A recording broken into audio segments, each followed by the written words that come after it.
Bonjour tout le monde et bienvenue dans ce premier vidéo tutoriel consacré au positionnement d'éléments en CSS dans une page web. Comme j'ai spécifié, il s'agit d'un premier tutoriel, donc j'espère vraiment que ça va vous plaire et je vous invite à réagir sur le site. Donc dans ce premier tutoriel, j'ai prévu un fichier HTML, un fichier CSS, dans lequel j'ai créé 1, 2, 3 blocs diff, avec chaque fois une classe, avec un nom correspondant, donc bloc 1, bloc 2, bloc 3, un paragraphe avec une simple phrase.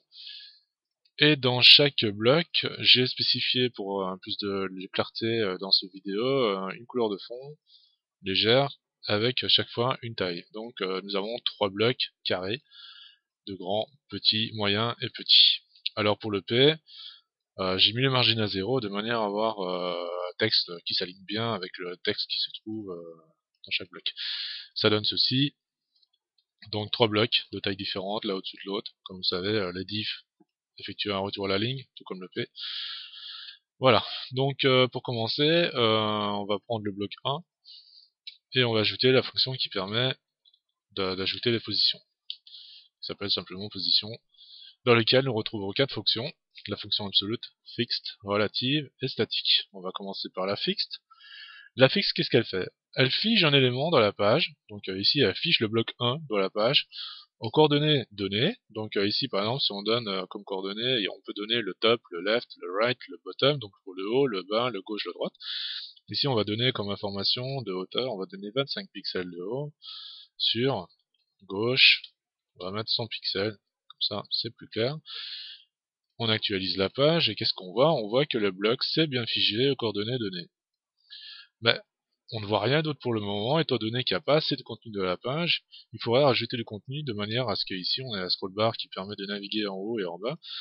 Pour ce faire, on va simplement copier le paragraphe ici et le dupliquer un certain nombre de fois. Voilà. On actualise la page et on se rend compte effectivement que la phrase a été dupliquée de manière à faire apparaître la scroll bar ici à droite. Et quand je la déplace, qu'est-ce qui se passe? On voit que le bloc 1 reste visible et reste figé dans la page, quoi que je fasse.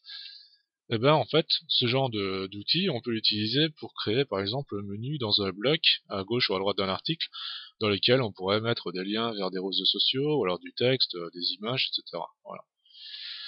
Si par la suite, on a envie simplement d'enlever cette fonction-là, au lieu de mettre fixed, on met statique. Ce qui va avoir comme effet de remettre les paramètres à 0 de ce bloc, donc les paramètres de positionnement à ce bloc. Bon, c'est un outil qu'on n'utilise pas souvent, hein. Il n'y a vraiment pas vraiment d'utilité d'utiliser ce genre d'outil. C'est pas vraiment ça qu'on fait, hein. On préfère utiliser en général les fonctions relatives, absolutes ou alors fixed. À propos d'absolute, on va l'employer pour le moment. Et si on actualise la page, qu'est-ce qu'on se rend compte? On se rend compte, ah bah c'est comme fixed. On a le bloc qui vient se positionner en haut à gauche de la page, sauf que le bloc ne restera pas figé, il restera sur place. Mais la particularité de la fonction absolute, c'est-à-dire que le bloc vient toujours se positionner par rapport au coin supérieur gauche du parent. C'est-à-dire le parent ici, étant donné que la page se trouve à l'intérieur de la page, le bloc se trouve à l'intérieur de la page, il vient se positionner en fonction du point supérieur gauche de la page web. Si par exemple, contrairement à la fonction ici, par exemple relative, qui elle, en fait, comme vous allez voir, donc je n'ai absolument pas changé d'autres informations que le nom, vous allez voir que le bloc va se déplacer. C'est-à-dire que le relatif, lui, vient se placer non pas par rapport au coin supérieur gauche de son élément parent, donc ici de la page web, mais de l'élément qui se trouve juste au-dessus. Il faut savoir que pour ce tutoriel, j'ai donné des paramètres de position par rapport au logo, etc. Mais pour plus de clarté, on va faire un autre exemple. On va prendre le bloc 2, le couper, et on va le mettre à l'intérieur du bloc 1. Voilà, tout simplement, proprement. Qu'avons-nous alors dans ce bloc 1? On a, à la première ligne, on a un texte, puis par la suite, on a le bloc 2. Et alors, dans le bloc 1, on va laisser en relatif, et par contre, à l'intérieur du bloc 2, on va ajouter un paramètre de position, on va mettre aussi relatif. Voilà, relative position. Et on va mettre une hauteur de 15 pixels et un écartement par la gauche de 20 pixels. Voilà. J'actualise ma page et qu'avons-nous? Nous avons le bloc 1 qui est resté à sa place, qui est en position relative. Nous avons le bloc 2 qui s'est positionné aux coordonnées données. Donc nous avions donné 15 pixels de haut et 20 pixels de gauche. Mais vous vous rendez bien compte qu'ici, il n'y a pas 10 pixels, hein, il y a beaucoup plus. Il s'est positionné par rapport au texte bloc 1. Si je change ce paramètre-là et que je place, non pas relative, mais absolute, voilà, sans rien changer d'autre, qu'est-ce qui va se passer si j'actualise la page? Voilà, vous vous rendez compte que le bloc a repris les positions par rapport au coin supérieur gauche du bloc 1 et non plus de son ancien parent, la fenêtre, étant donné que maintenant le bloc 2 se trouve à l'intérieur imbriqué à l'intérieur du bloc 1, donc le parent du bloc 2 devient le bloc 1. Et il se positionne bien donc à 10 pixels de haut et à 20 pixels de gauche.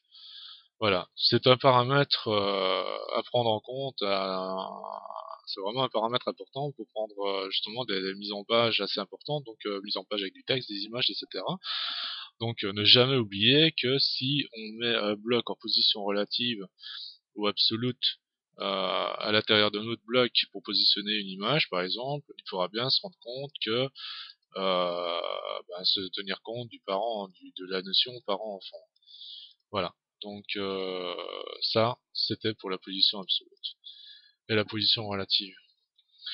Il reste un autre paramètre à prendre en compte, mais ça je vais le faire dans une autre vidéo qui verra juste après. C'est la notion de float.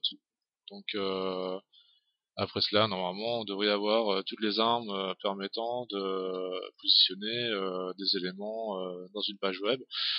Pour faire l'exemple suivant, je vais faire un peu comme si on faisait un design basique, hein, avec simplement des blocs remplis de couleurs. Pour positionner, par exemple, le bloc 1 va devenir un header, le bloc 2 et le bloc 3 vont devenir des colonnes, et le texte va se positionner en dessous, par exemple le footer, etc. Voilà. Merci beaucoup, et à tout de suite.